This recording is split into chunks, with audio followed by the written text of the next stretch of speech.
Bonjour, on se retrouve dans un nouvel épisode et cette fois-ci c'est un épisode un peu spécial, les questions-answers, donc questions-réponses de Eva.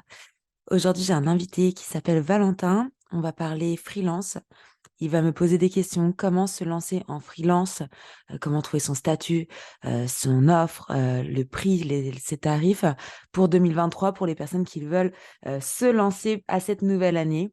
Et ben écoutez, c'est parti. J'invite Valentin tout de suite et puis on va papoter pendant une petite demi-heure. Bonjour Valentin, je suis contente de te recevoir sur cet épisode de podcast. Salut, merci à toi de me recevoir, c'est super cool. Ouais, je me suis dit que ça aurait pu être sympa du coup de faire ce nouveau format, comme je t'ai dit, donc de questions-réponses, ou plutôt que ce soit moi qui papote pendant des heures, et bien c'est toi qui me poses des questions peut-être voilà, sur le freelance, la vie d'un freelance, comment se lancer dans l'entrepreneuriat, etc. Je pensais que c'était intéressant de faire un épisode de ce genre en début d'année. Donc est-ce que tu peux te présenter un petit peu, dire ce que tu fais à la communauté? Ouais, alors moi c'est simple, donc c'est Valentin, 23 ans, 25 ans pardon, je me trompe déjà. Et Y a pas de souci. ouais, moi je me suis lancé récemment sur la création de contenu sur LinkedIn, mais après moi de mon côté personnel, j'ai jamais été dans l'entrepreneuriat, j'ai toujours été dans le salariat, on va dire, et donc en CDI, etc., dans différentes boîtes. Et l'idée de passer en freelance me traverse l'esprit, donc peut-être plus tard sur du long terme ou quoi, mais du coup on a toujours plein de questions qu'on se pose en fait quand on veut se lancer en freelance, comment faire, qu'est-ce qu'on va proposer, comment on fait son statut, c'est quoi qu'il faut respecter, comment ça marche quoi, en gros. Ouais, c'est vrai que c'est vrai que c'est des questions super récurrentes et quand j'ai vu ton profil, j'étais vraiment persuadée que du coup tu t'étais lancé parce que tu avais déjà fait limite ton branding, enfin vraiment c'est carré, tu fais beaucoup de création de contenu donc vraiment je pensais que tu étais à ton compte et pour la petite anecdote, c'est pour ça que du coup j'ai demandé à Valentin s'il était opérationnel de parler des problèmes en fait de se lancer en général parce que c'est vrai qu'il y a toujours des personnes qui ont peur de passer du salariat au freelance. Il y en a d'autres, c'est même pas la peur, en fait. Après, je sais pas toi ce que tu ressens. Il y en a plutôt, c'est un monde inconnu. Donc, c'est vrai que c'est une étape à faire. Et parfois, on sait pas forcément comment le faire. On n'est pas forcément bien accompagné. Et donc, toi, aujourd'hui, quels sont vraiment tes freins? Enfin, parce que tu y penses beaucoup, tu as déjà ton branding, tu sais déjà faire de la création de contenu.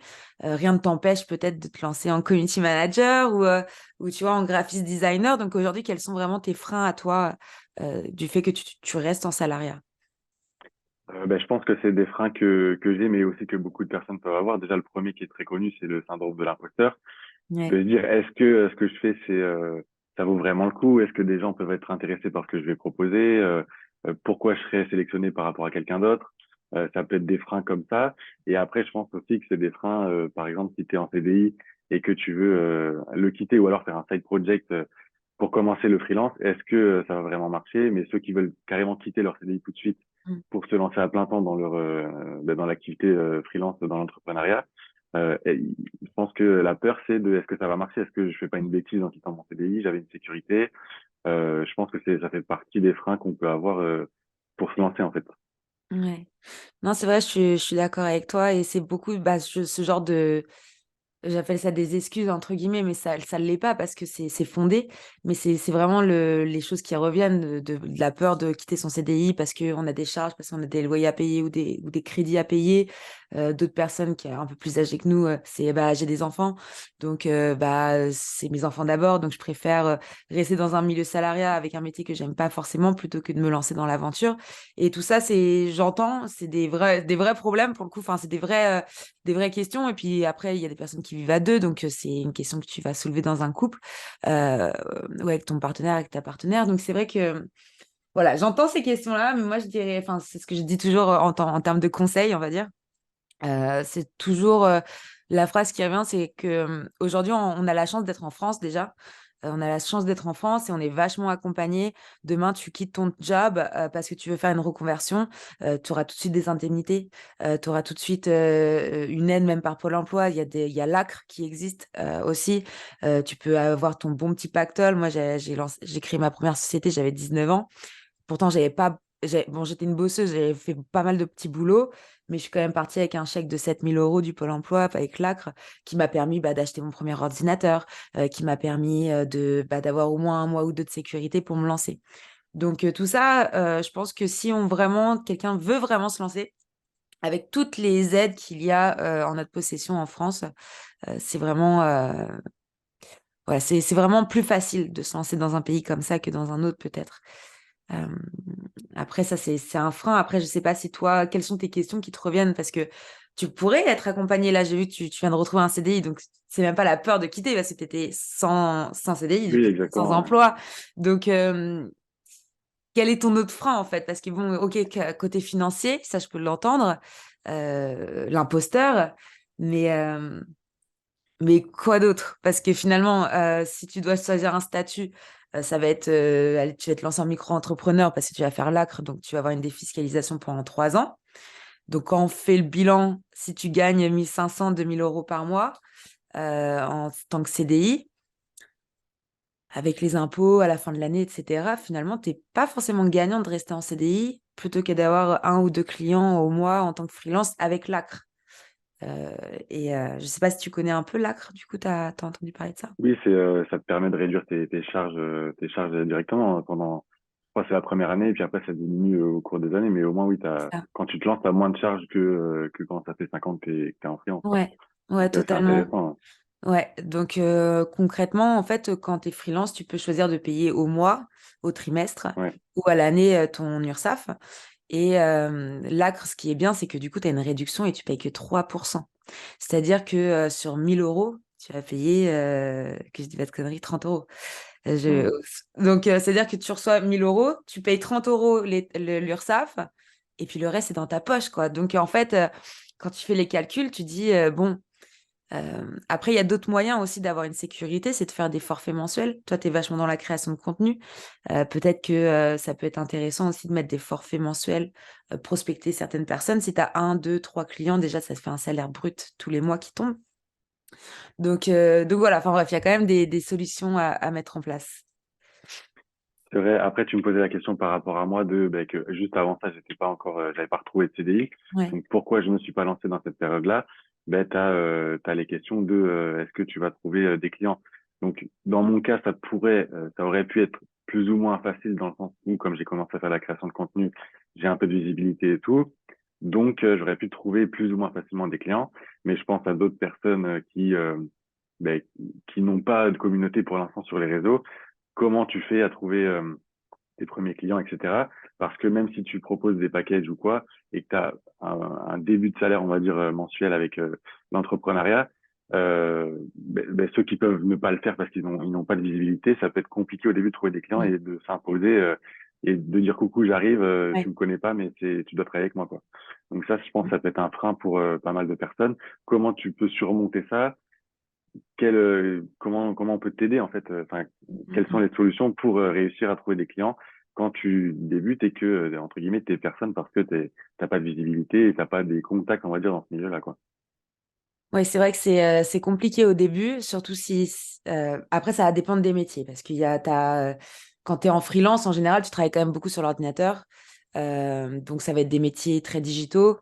Après d'autres métiers en freelance, il y en a plein. Là, si vraiment on se focus sur le digital, euh, si tu es photographe, vidéaste ou créateur de contenu ou community manager, tu es censé quand même créer, comme tu as fait en fait, du premier contenu pour montrer aussi qu'est-ce que tu vaux.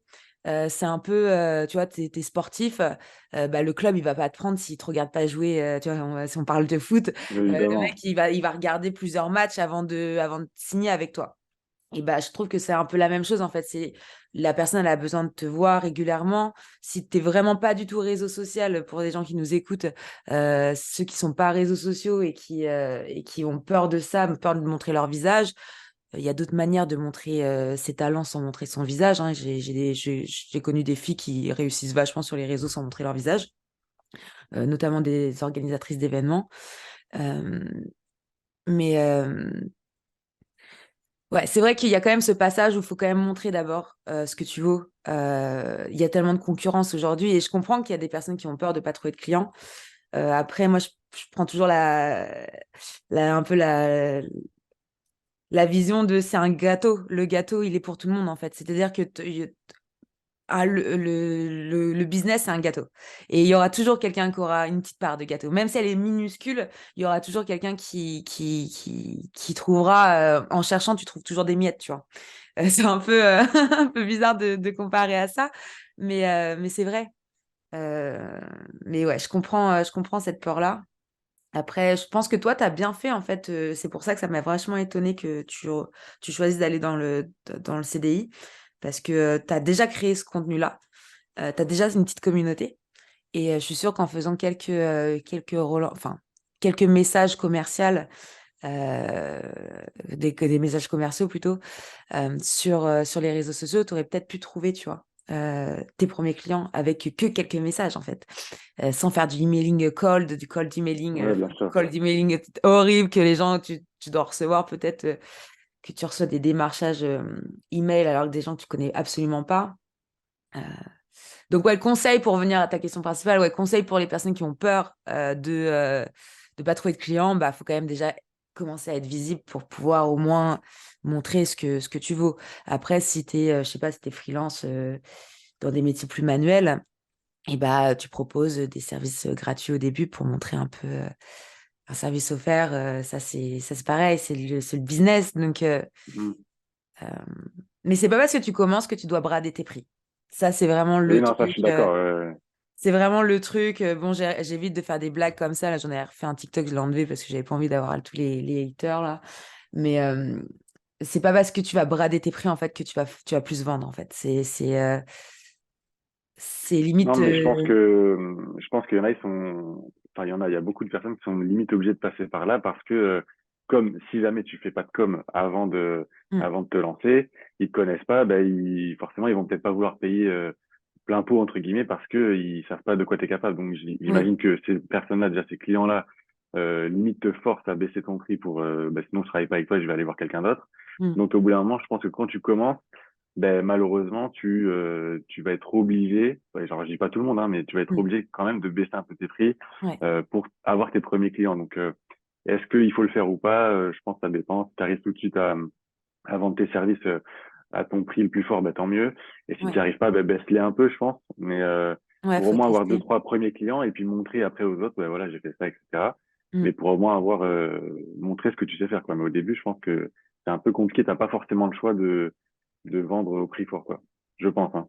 Après, je sais pas comment c'était Ouais. dans ton cas au début, mais Ouais, non, mais t'as raison pour ça. Bah, moi, bah, déjà, moi, j'étais dans l'événementiel au début. Donc, vraiment, c'est le Covid qui m'a fait changer toute mon offre. Et c'est là que j'avais commencé dans le marketing opérationnel. Je suis partie dans le marketing digital. Et bah, notamment, quand j'ai commencé dans le marketing digital il y a 3 ans, presque, maintenant, ça fera 3 ans au mois de janvier. Bah, c'est vrai que c'était un peu bah, l'inconnu. Donc, à part essayer de te renseigner un peu de combien ça coûte, tu vois, j'ai commencé à faire des sites internet directs. J'avais aucune notion de combien ça coûtait. D'ailleurs, pour la petite story, c'est un client qui m'a rappelé il y a 2 mois pour un devis que je lui avais fait il y a 2 ans et demi. Donc, vraiment, c'est. ok, ah oui, d'accord, ouais. Et donc, tu vois, là, par contre, j'ai pas osé non plus le ratamer parce que j'ai totalement changé mes prix. Parce que je me suis rendu compte, en fait, bah, que les heures de travail, en fait, c'était pas faisable de faire ces prix-là. Parce que pareil, je m'étais dit, bah, je me mets un tout petit peu moins cher parce que comme ça, au moins, je suis sûre d'avoir le contrat. Et ça a marché. Après, il y a se mettre un tout petit peu moins cher et il y a vraiment, je vais pas Oui, vendre un oui, site à 200 balles, tu vois. Et là, c'était ça le TikTok. C'est pour ça que je rigole là-dessus. C'est que il y a des personnes, en fait, ils vont penser que tu vas brader, donc tu vas faire du volume. Ça peut marcher, je pense, plutôt dans de la vente de produits, mais de la vente de services, finalement, faire du volume, est-ce que c'est vraiment intéressant si le travail il est un peu bâclé, tu vois? Euh, je vois plutôt ça sur du long terme. Donc ouais, c'est important ouais, de faire quand même des prix, je pense, quand tu débutes, au moins pour te créer ton portfolio, pas juste un portfolio. Je vois beaucoup les nénettes qui sortent d'école de com, elles ont des portfolios, mais c'est des portfolios, c'est des projets qu'ils ont fait en classe, en groupe. Enfin, enfin pour moi, en perso, quand on me montre ça, ça n'a aucune valeur. Après, oui, c'est de la valeur parce que c'est du temps de travail en école, mais ça reste du travail de groupe, c'est pas ton travail à toi. C'est pas un vrai projet, donc tu t'as pas été dans le feu de le client, il te demande ça, tu sais pas encore gérer un client aussi, c'est ça aussi. Apprendre à gérer un client, ça s'apprend, c'est comme comme le vélo, tu vois. C'est genre, tu vas tomber 2, 3 fois et après, tu vas dire, bon, ça, je ne fais plus. Parce que Exactement, ouais. sinon, Au début, tu sais pas forcément gérer la relation client ouais, direct, quoi, parce que c'est quelque chose la plupart des gens n'ont pas fait avant ouais. dans leur travail, je pense. Donc, ouais, c'est quelque chose qui peut être compliqué aussi au début à gérer. Mais ça, pour moi, gérer la relation client, ça fait peut-être pas partie des freins qu'on peut avoir en ce moment, je pense. Mm. C'est vraiment ce qu'on a dit avant.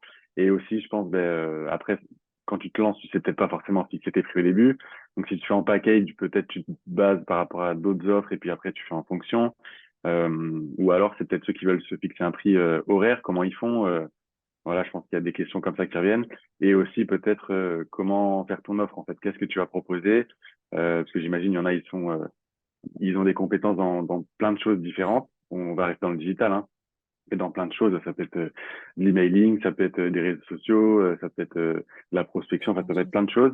Et comment ils font leur offre, tu vois. C'est ça aussi la question notamment aussi moi, tu vois, que pourquoi je me suis pas lancé tout de suite, c'est qu'est-ce que je vais proposer, en fait, tu vois. Mm, Parce mm. que je pourrais très bien proposer l'accompagnement sur LinkedIn, par exemple, ou alors je pourrais en proposer sur Facebook, Instagram pour je sais pas moi, des commerces de proximité dans ma ville, tu vois, je sais pas.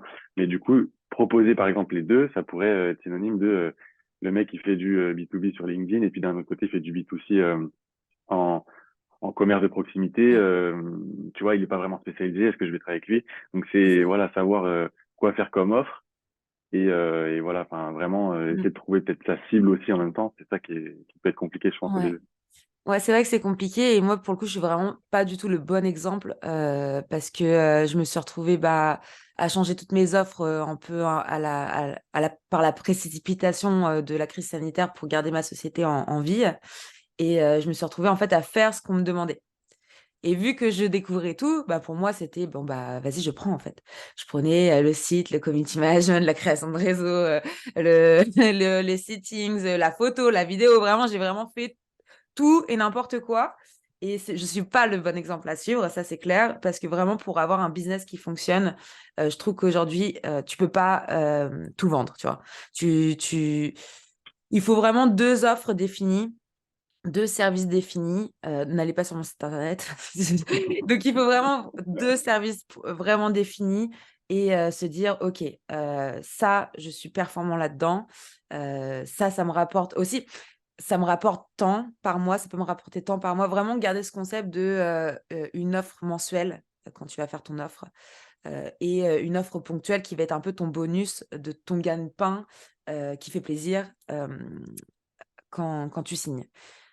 Pour faire un exemple, moi, du coup, mon offre, j'en ai 3, on va dire. J'en ai 2 réelles et une en bonus. Mon offre, ça va être le community management qui me ramène un salaire mensuel. Le deuxième, c'est la création de site internet. Et donc ça qui me ramène de l'argent ponctuel, en grosse somme. Et la troisième, c'est la formation en ligne que j'ai créée. J'ai passé du temps à faire les vidéos, mais maintenant, c'est de l'argent qui rentre tout seul. Les gens, ils s'inscrivent, ils achètent. L'argent, il rentre directement dans mon compte, j'ai rien à faire. Donc ça, c'est une automatisation qui te permet de gagner de l'argent même quand tu dors. Tu vois, mais ça, c'est encore autre chose. Mais ça m'a pris du temps de faire cette offre-là. Elle n'est pas encore claire. Là, mon site, je vais le refaire pour 2023, mais ça m'a pris 3 ans.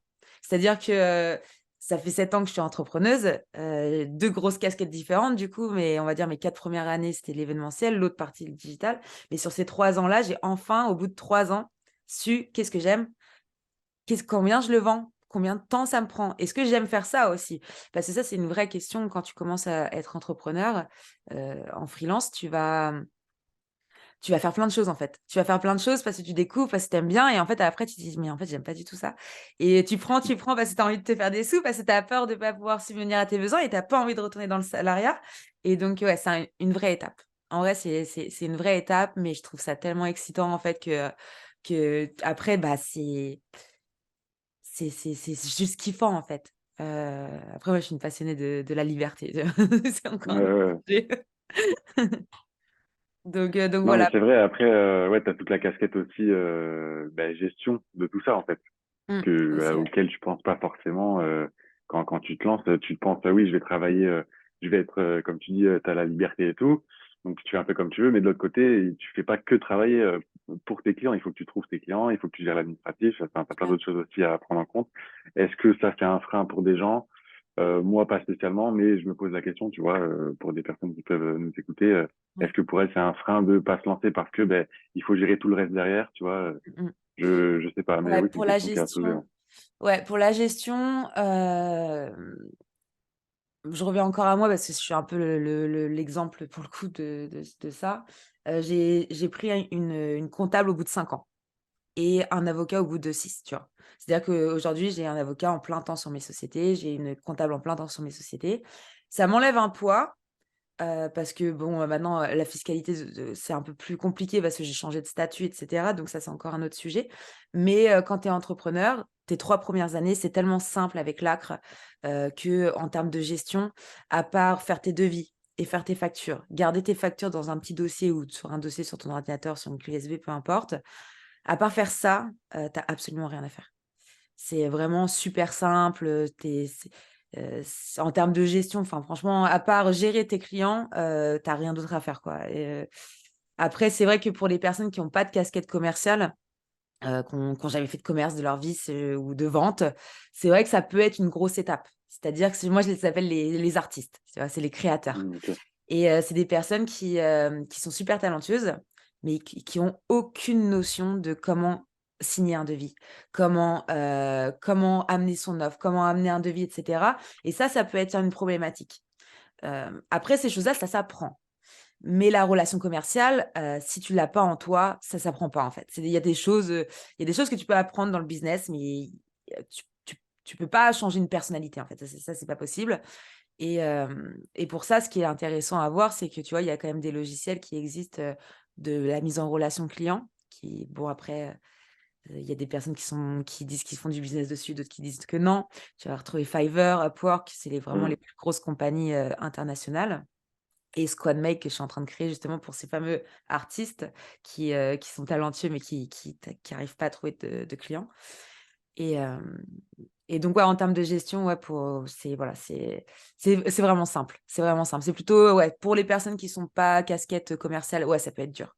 Ça, je l'entends.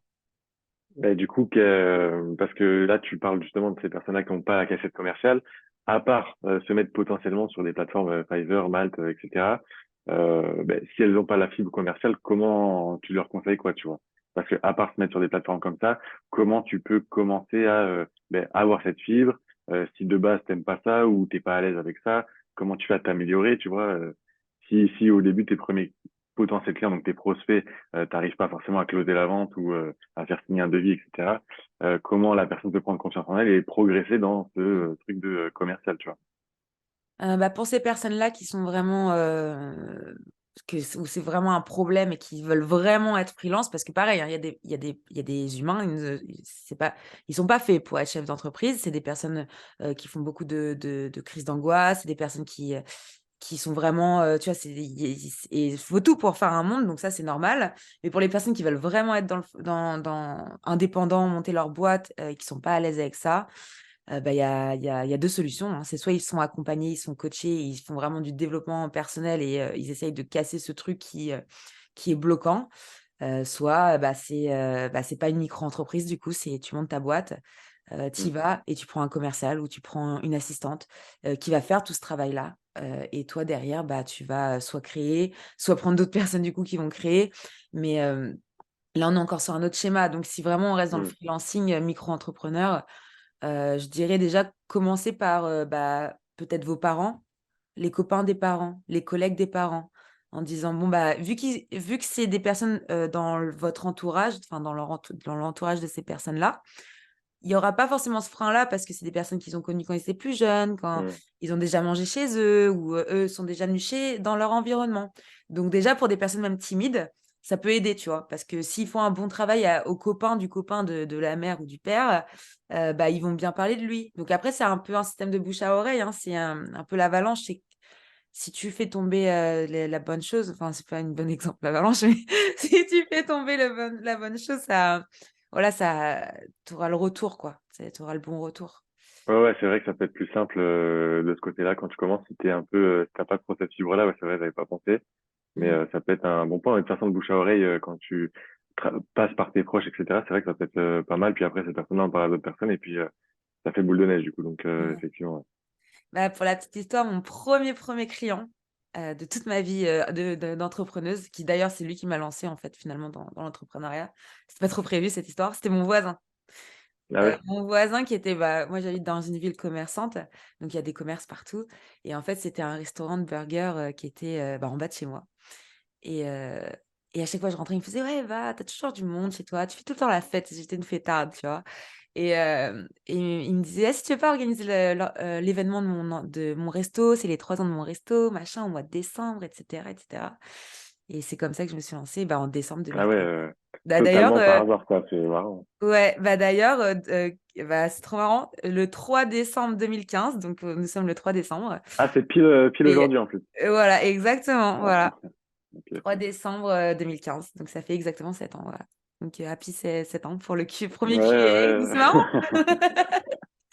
Donc voilà, Ouais, que c'est marrant si, quand on va aujourd'hui. ouais, c'est trop drôle, ouais, vraiment. Mais du coup, voilà, c'est vrai que, voilà, les personnes qui sont timides, pensez, bah, aux voisins, pensez, au même, peut-être, vous allez prendre peut-être votre café ou votre petit verre de vin toutes les semaines au même endroit. Bah, peut-être que c'est votre premier client, en fait. Il faut vraiment pas avoir peur, ouais, de parler autour de soi, en fait. Ouais, faut penser déjà au premier cercle qu'on a autour de Ouais, soi, ouais, les personnes les plus proches, même c'est ça. qui sont pas forcément proches, mais qui sont, le voisin, le commerçant d'à côté et cetera. Ouais, pourquoi pas penser à eux, Ouais. pour Ouais, commencer, plutôt que de parler à des «vrais inconnus» entre guillemets, sur LinkedIn et autres, ouais. Moi, pour démarcher, c'est peut-être plus simple. je suis totalement contre le cold emailing, enfin, c'est le truc un peu bateau, si tu reçois ça, Oui, tu non, bon ça c'est après vrai que ça il y en a ça se plein qui le débat. font et ça marche, mais c'est quand même assez complexe, je pense, quand tu commences, faut peut-être pas partir là-dessus tout de suite, en fait, hein. Bah, tu peux si vraiment tu es timide et que vraiment c'est la seule chance pour toi d'avoir ton premier contrat, mais après tu as quand même ce truc où tu vas affronter la réalité. C'est-à-dire que tu fais du cold emailing, si ça match, bah, la personne, faut que après tu l'aies au téléphone. Donc tu es quoi? Imagine, c'est ton premier call téléphonique, tu vas être après il y a toujours des premières fois à tout, donc bon, tu t'en souviens. Mais tu es là avec, tu lui dis quoi au gars? Donc ouais, super, tu es timide, tu as jamais fait de commerce de ta vie, tu fais une campagne de call emailing et après tu lui dis quoi? Genre tu Ben, vois? il y a déjà ça, mais il y a le fait enfin, ça, c'est le second problème. Pour moi, le premier, Mmh. c'est le cold emailing. Oui. En général, si tu en as jamais fait, t'as pas vraiment beaucoup de réponses, quoi. Ou alors c'est Mmh. rare ou alors c'est des réponses négatives. Donc déjà, C'est faut ça. aussi être préparé à avoir des réponses négatives si tu commences par du cold emailing. Mmh. Mais Après, bon. on part sur un concept, bon, c'est un dans l'immobilier surtout, c'est, tu distribues 10 000 flyers, tu vas avoir un retour. Allez, sur 10 000 Ouais, flyers. mais le retour sur investissement, il est faible, quoi. Donc, C'est ça, mais après ça, c'est voilà, dans le bâtiment. Si oui, tu oui, oui. fais, du phoning, normalement, au bout du 10e, tu as un rendez-vous. Tu vois? C'est comme ça et normalement, au bout de 3 rendez-vous, tu signes.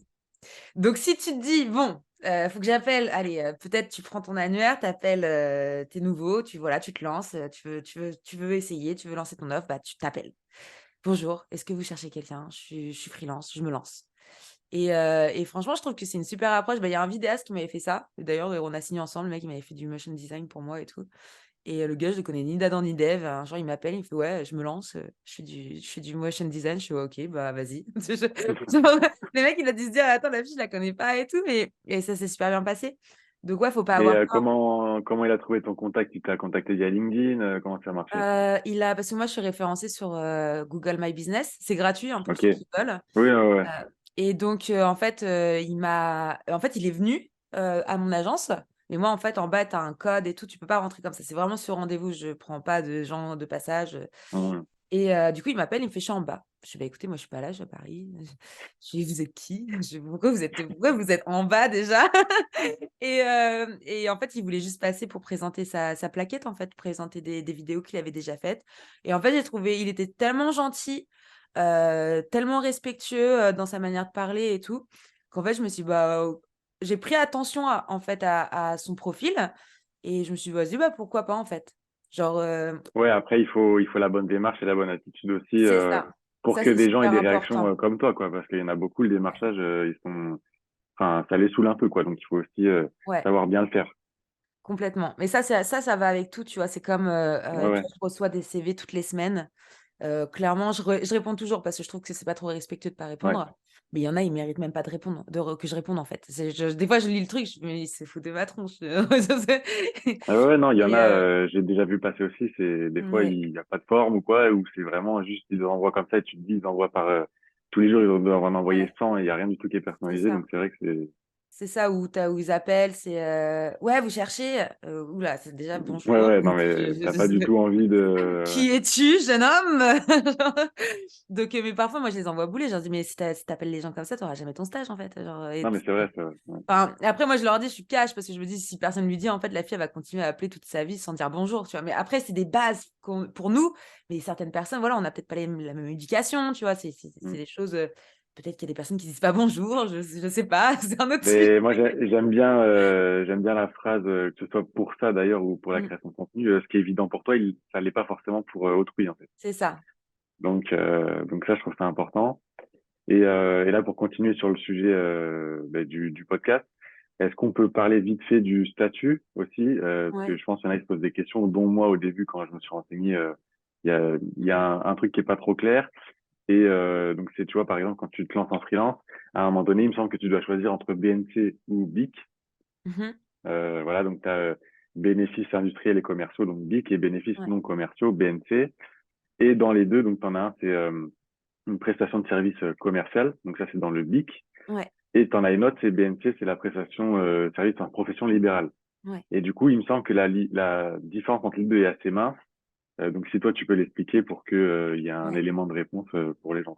Bah, il faudra toujours prendre celle qui est BIC, parce que celle qui est libérale, c'est vraiment spécifique aux professions libérales. C'est-à-dire, ça va être des avocats indépendants, ça va être des médecins indépendants, des infirmières indépendantes. Ça va vraiment être tout ce qui est cursus à vraiment une législation particulière. C'est vraiment profession libérale, c'est une profession libérale, mais qui est encadrée par l'État.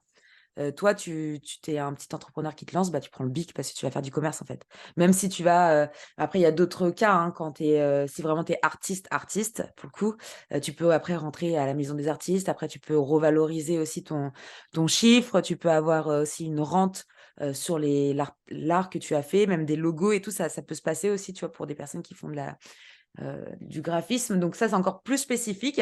Mais en soi, tu te lances, tu n'as même pas besoin d'y penser. Au début, tu te lances, c'est big, commercial, tu rends ton chiffre net. En plus, tu n'as pas de TVA, donc c'est nickel, bisous, au revoir. TVA, tu commences à t'inquiéter de la TVA quand tu dépasses 33 000 euros. Oui, oui, ouais. Et quand tu dépasses 72 000, et ben là, tu changes de statut à la deuxième année. C'est un joker. Une Ouais. année, tu dépasses, deuxième année, tu peux Et, encore dépasser, mais après, tu choisis pas ton statut, en fait. Donc, c'est un peu embêtant. en Donc, fait, je voilà. dis ça parce que quand tu te renseignes sur Internet en BIC ou BNC, la différence, elle est mince dans le sens où ils te disent que profession libérale, ils comprennent dans cette appellation-là aussi des professions non libérales. Et ils disent que c'est tout ce qui est ce que tu produis intellectuellement, tu vois, Ça, ouais. donc dont la création de contenu et tout. Donc, c'est pour ça que la Mm. différence, elle est assez mince et que tu peux te poser la question Ouais, rapidement, quoi. concrètement. Concrètement. Après, c'est plutôt simple quand vraiment tu fais que deux, trois recherches, tu vois qu'en fait, toi, par rapport à toi, ce que tu fais, Mm. tu vas pas avoir toutes ces choses-là derrière. Ça va vraiment être aussi pour des auteurs, tu vois. Des personnes qui, intellectuellement, vont mettre des choses pour un petit community manager qui crée des flyers enfin du feed ou des carousels pour son client, on va pas aller taper la maison des artistes, on en a rien à faire. Mais pour ce qui touche vraiment tout ce qui est intellectuel, tout ce qui est marque, dépôt de marque, dépôt de livres, etc., ça c'est encore un autre sujet. Mais c'est pas si compliqué quand tu fais deux, trois recherches. Mais en tout cas, c'était sympa de papoter avec toi. J'espère que ça t'a plu, ce petit question answer. Ben, ouais. C'était sympa, ouais, bah, ça permet d'évoquer des sujets, en plus avec toi, du coup, qui a l'expérience, quoi. Donc, c'est obligatoirement intéressant, de parler de ça. Ouais, c'est cool. Bah, j'espère qu'en tout cas, ça vous a plu pour ce premier question answer avec Valentin. En tout cas, moi, j'ai passé une bonne petite demi-heure. C'était sympa. Et puis, bah, écoutez, n'hésitez pas à aller, je vais mettre le LinkedIn de Valentin dans la référence. Si vous voulez aller le soutenir un petit peu pour peut-être qu'il se lance sur cette année 2023, ça serait superbe. Ton employeur va me détester s'il voit cet épisode. Voilà. Et bah, Exactement. bonjour à l'employeur et merci à tous de nous avoir écoutés et au revoir. Merci, ciao. Ciao, ciao.